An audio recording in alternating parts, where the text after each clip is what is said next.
السلام علیکم ورحمۃ اللہ وبرکاتہ۔ ہم زمین و آسمان کے اس پروردگار کا شکر ادا کرتے ہیں جس نے ہمیں اسلام کی دولت سے نوازا اور محمد رسول اللہ صلی اللہ علیہ وآلہ وسلم کا امتی بنایا۔ آج ہم اللہ تعالیٰ کا لازوال شکر ادا کرتے ہیں کہ ہم نے 2 شادیاں مزید 24ویں اور 25ویں 2 شادیاں اٹک میں مزید کروا دی۔ ہم سے جو کچھ ہو سکتا تھا ہم نے حسب توفیق فرنیچر کے اندر ان کے ساتھ کنٹریبیوشن کی۔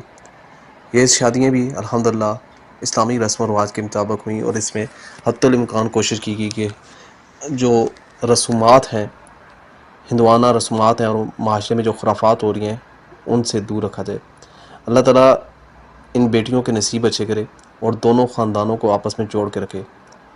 اللہ تعالیٰ ان کو شیطان کے شر سے اور برے لوگوں کے شر سے محفوظ رکھے۔ اللہ تعالیٰ ہم سب کی ماؤں بہنوں بیٹیوں کے نصیب اچھے کرے، یہ اپنے گھروں میں خوش و خرم رہیں۔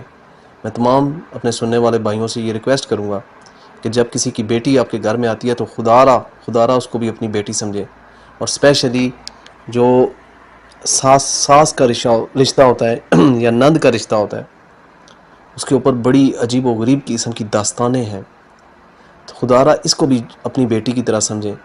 آپ اگر کسی کی بہن بیٹی کی عزت کا خیال رکھیں گے، اس کو رسپیکٹ دیں گے، تو آپ کی بہن بیٹی کو بھی رسپیکٹ ملے گی۔ اگر آپ چاہتے ہیں کہ ہماری بہنوں بیٹیوں کے ساتھ اچھا سلوک ہو تو کسی کی بہن بیٹی کے ساتھ سلوک کریں۔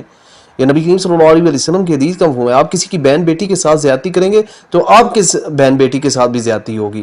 آج ہمارے معاشرے میں ظلم اور فسطائیت کی انتہا جا چکی ہے۔